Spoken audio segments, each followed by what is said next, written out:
Hi everyone. तो आज की वीडियो में हम बात करेंगे हिंदी ग्रामर के एक अन्य टॉपिक पर जिसका नाम है सर्वनाम, जो बहुत ही ज़्यादा इम्पॉर्टेंट है और छोटा है और आसान है सबसे बड़ी बात। और इसको मैं और भी ज़्यादा आसान भाषा में आपको समझाने की पूरी कोशिश करूंगी। आज की वीडियो में हम इस पूरे टॉपिक को इन डिटेल डिस्कस करेंगे, बिल्कुल भी नहीं छोड़ेंगे। आज हम इसकी परिभाषा, उदाहरण और इसके सर्वनाम के सारे भेद इन डिटेल हम बात करेंगे। चलिए वीडियो को शुरू करते हैं। Hi everyone, welcome to my YouTube channel Hindi का संग्रहालय। अगर आप इस चैनल पर फर्स्ट टाइम आए हैं तो इस चैनल को सब्सक्राइब कर लीजिए। इस चैनल पर आपको सीटेट और एचटेट से रिलेटेड सारी इन्फॉर्मेशन और टीजीटी हिंदी और पीजीटी हिंदी की तैयारी बिल्कुल फ्री में करवाई जाती है। चलिए वीडियो को शुरू करते हैं। सबसे पहले हम बात करेंगे सर्वनाम की परिभाषा के बारे में कि सर्वनाम किसे कहते हैं। जिन शब्दों का प्रयोग संज्ञा के स्थान पर होता है उसे सर्वनाम कहते हैं। अब जिन बच्चों ने संज्ञा को नहीं पढ़ा है वो मेरी पुरानी वीडियो को, एक और वीडियो संज्ञा पे जो बनी हुई है, आप वो देख सकते हैं। आपको क्लियर हो जाएगा कि संज्ञा किसे कहते हैं, क्योंकि जब तक आपकी संज्ञा क्लियर नहीं होगी आप सर्वनाम को नहीं समझ सकते। मैंने आपको जब संज्ञा करवाई थी आपसे ये बात कही थी कि संज्ञा से रिलेटेड अब सारी ग्रामर चलेगी।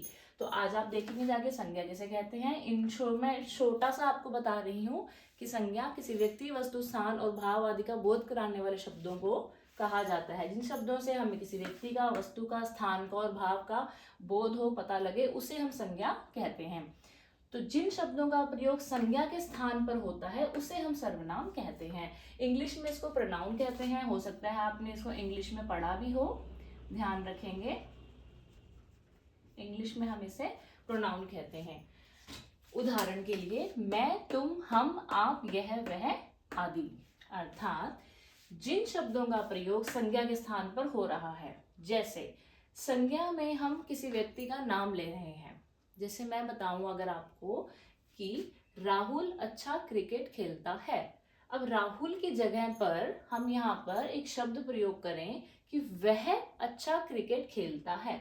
ये वह शब्द हमने जब वहां राहुल को हटा करके यूज किया कि वह अच्छा क्रिकेट खेलता है, तो वह शब्द क्या हुआ, सर्वनाम हुआ। और संज्ञा क्या हुई, राहुल हुआ। तो संज्ञा के स्थान पर आया है ये शब्द, इसलिए ये सर्वनाम कहलाता है। ठीक है जी। सर्वनाम के 6 भेद होते हैं। पुरुषवाचक सर्वनाम, निश्चयवाचक सर्वनाम, अनिश्चयवाचक सर्वनाम, संबंधवाचक सर्वनाम, प्रश्नवाचक सर्वनाम और निजवाचक सर्वनाम। ठीक है, 6 भेद हो गए इसके। पुरुषवाचक सर्वनाम के आगे 3 भेद और होते हैं। कौन कौन से, उत्तम पुरुष, मध्यम पुरुष और अन्य पुरुषवाचक सर्वनाम। ठीक है जी। उत्तम पुरुषवाचक सर्वनाम किसे कहते हैं, जिन सर्वनाम शब्दों का प्रयोग वक्ता अपने लिए करता है। अर्थात कि जिन शब्दों का प्रयोग वक्ता अर्थात बोलने वाला, बात करने वाला अपने लिए कर रहा है, उन्हें हम उत्तम पुरुषवाचक सर्वनाम कहते हैं। जैसे मैं, हम, मेरा। उदाहरण के लिए, मैं कल स्कूल नहीं जाऊंगा। मैंने यहाँ पे अपनी बात करी, मैं बोल रही हूं और मैंने अपनी ही बात करी, तो ये हो गया उत्तम पुरुषवाचक सर्वनाम। ठीक है। मध्यम पुरुषवाचक सर्वनाम, जिन सर्वनाम शब्दों का प्रयोग वक्ता श्रोता के लिए करता है। श्रोता अर्थात सुनने वाला, है ना। जैसे तुम, आप, तू। जैसे तुम कल क्यों नहीं आए, मैंने यहाँ बात किसकी करी, तुम्हारी, सुनने वाले की, कि तुम कल स्कूल क्यों नहीं आए। अन्य पुरुषवाचक सर्वनाम, जिन सर्वनाम शब्दों का प्रयोग वक्ता किसी अन्य व्यक्ति के लिए करता है। जो यहाँ पर हम 2 व्यक्ति हैं, यहाँ पर नहीं है वो, लेकिन वो किसी अन्य व्यक्ति के लिए, किसी तीसरे इंसान को दिखा करके बोल रहा है। जैसे कि वह मेरे पापा हैं, वह मेरे चाचा हैं, वह मेरा प्रिय मित्र है। वो इस वक्त यहाँ नहीं मौजूद है, कोई अन्य है, दूसरे को देख करके वो बोल रहा है। वो हो गया आपका अन्य पुरुषवाचक सर्वनाम। ठीक है। निश्चयवाचक सर्वनाम, अगर आपको बोर्ड थोड़ा सा ब्लर दिख रहा है या कम दिख रहा है, आप उसको जूम करेंगे तो आपको क्लियर दिख जाएगा। निश्चयवाचक सर्वनाम, जो शब्द किसी निश्चित वस्तु या व्यक्ति की ओर संकेत करते हैं। निश्चित वस्तु या व्यक्ति की ओर संकेत करते हैं। जैसे यह मेरा घर है, घर है, यह मेरा घर है। घर की बात हो रही है और बताया जा रहा है कि यह मेरा घर है है ना। तो इसमें यह क्या हो गया, निश्चित वस्तु की ओर संकेत किया जा रहा है, निश्चयवाचक सर्वनाम हो गया। वह मेरा प्रिय मित्र है। अब वह मेरा प्रिय मित्र है, कि जो वह है वो मेरा प्रिय मित्र है, ये बिल्कुल सेट है, बिल्कुल निश्चित बात है, इसमें कोई भी डाउट नहीं है। अनिश्चयवाचक सर्वनाम, जो शब्द किसी निश्चित वस्तु या व्यक्ति का बोध हमें नहीं करवाते, किसी और संकेत नहीं करते।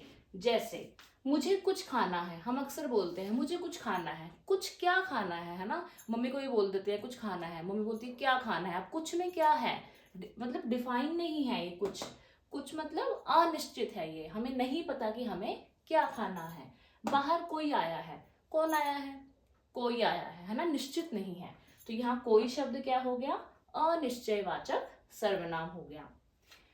संबंधवाचक सर्वनाम, जिन शब्दों के द्वारा वाक्य में प्रयुक्त अन्य सर्वनाम शब्दों से संबंध दर्शाया जाता है, उन्हें हम संबंधवाचक सर्वनाम कहते हैं। जैसे जो पढ़ेगा वो पास होगा, है ना। हम क्लास में अक्सर टीचर्स बोलती हैं कि जो पढ़ेगा वो पास होगा, तो इस पे जो और वो क्या है, संबंधवाचक सर्वनाम है। जैसा करोगे वैसा भरोगे, है ना। जैसा कर्म करोगे वैसा फल देगा भगवान, ये भी बोलते हैं हम लोग।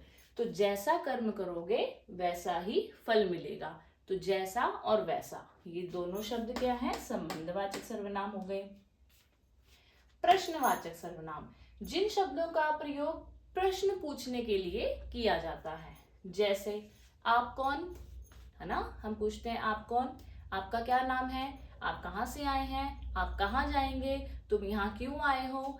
ये शब्द जितने भी हम क्वेश्चंस पूछते हैं, हम सब हर रोज क्वेश्चंस पूछते हैं और हम हर रोज प्रश्नवाचक सर्वनाम का प्रयोग करते हैं।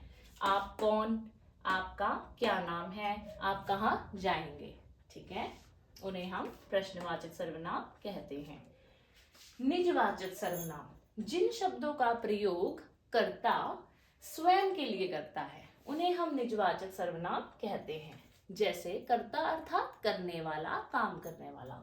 उदाहरण के लिए टीचर्स अक्सर क्लास में बोलती हैं कि इस सवाल का हल अपने आप निकालो, तो आप क्या करेंगे, उस काम को अब आप अपने आप करेंगे, वो क्या हो गया, निजवाचक सर्वनाम। हमें अपने काम खुद करने चाहिए, हमें अपने काम खुद करने चाहिए, ठीक है। क्या लिखा है मैंने, हमें अपने काम खुद करने चाहिए। जैसे आप इन शब्दों को याद रखो, स्वयं, खुद और अपने आप, ये तीन शब्द जिस भी वाक्य में आपको मिलेंगे वो निजवाचक सर्वनाम होगा। आप ये ट्रिक भी याद रख सकते हैं, जिस भी वाक्य में आपको स्वयं, खुद या अपने आप शब्द मिलता है और आपसे पूछा जाए कि ये कौन सा सर्वनाम है, तो आप बता सकते हैं कि ये निजवाचक सर्वनाम है, ठीक है। स्वयं, खुद या अपने आप, आपको ध्यान रखना है, जिन शब्दों का प्रयोग करता स्वयं के लिए करता है, अपने आप के लिए करता है, उसे हम निजवाचक सर्वनाम कहते हैं। उदाहरण के लिए, इस सवाल का हल अपने आप निकालो, हमें अपने काम खुद करने चाहिए। पुरुषवाचक सर्वनाम में हम अपनी बात करते हैं। निश्चयवाचक सर्वनाम में हम किसी निश्चित टिपिकल एक चीज की प्रॉपर जो डिफाइन है उसकी बात करते हैं। अनिश्चयवाचक सर्वनाम में वो शब्द होते हैं जो हमें कोई चीज डिफाइन नहीं करते, वो अनिश्चित है, कोई, कुछ, है ना, थोड़ा, इस तरह से। संबंधवाचक सर्वनाम में हम क्या करते हैं, जो दूसरे शब्द हैं प्रयुक्त वाक्य में सर्वनाम के, उनके साथ हमारा संबंध दर्शाते हैं। प्रश्नवाचक सर्वनाम क्या होता है, शब्दों, उन शब्दों को जो शब्द प्रश्न पूछने के लिए प्रयोग किए जाते हैं। और निजवाचक सर्वनाम जो है वो कर्ता स्वयं के लिए प्रयोग कर रहा है शब्दों को, उसे हम निजवाचक सर्वनाम कहते हैं। अब उत्तम पुरुषवाचक सर्वनाम कौन सा हो गया आपका, जिसमें वक्ता अपने लिए प्रयोग कर रहा है। मैं कल स्कूल जाऊंगा, मैं खाना खाऊंगा, मैं कल खेलने जाऊंगा, मैं कल शादी में जाऊंगा, ठीक है। मध्यम पुरुषवाचक जब हम श्रोता के लिए, सुनने वाले के लिए प्रयोग कर रहे हैं। तुम कल क्यों नहीं आए, तुम कहाँ थे, है ना, तू और तुम और आपके लिए प्रयोग हो रहा है। अन्यवाचक किसी तीसरे पर्सन के लिए, वह मेरा मित्र है, वो मेरे पापा हैं, वो मेरे चाचा हैं, वो मेरी मम्मा है, मतलब जो वहां पर मौजूद नहीं है, कहीं दूर है थोड़ा हमसे, और हम तीसरे पर्सन की बात कर रहे हैं और इसको हम जो सामने खड़ा है उसको हम बता रहे हैं। आप ऐसे समझिए इस बात को। इसे कहते हैं अन्य पुरुषवाचक। नाम से भी समझिए, अन्य, कोई अन्य पर्सन, अन्य थर्ड पर्सन है ये। इंग्लिश में थर्ड पर्सन बोलते हैं, इसे सेकंड पर्सन बोलते हैं, उसे फर्स्ट पर्सन बोलते हैं। ठीक है, तो ध्यान रखेंगे कि जिन शब्दों का प्रयोग संज्ञा के स्थान पर होता है उसे हम सर्वनाम कहते हैं। और संज्ञा किसे कहते हैं, आप मेरी वीडियो जाकर देख सकते हैं, उसमें संज्ञा इन डिटेल बढ़ाया हुआ है मैंने, तभी आप सर्वनाम को समझ सकते हैं। तो आई होप मैंने ये पूरा टॉपिक क्लियर कर दिया है। कुछ भूल गई हूँ या आपको कोई डाउट है, आप मुझसे पूछ सकते हैं कमेंट सेक्शन में, मैं आपको डेफिनेटली रिप्लाई कर दूंगी। और आज की वीडियो के लिए बस इतना ही, मिलते हैं नेक्स्ट वीडियो में, तब तक के लिए थैंक यू।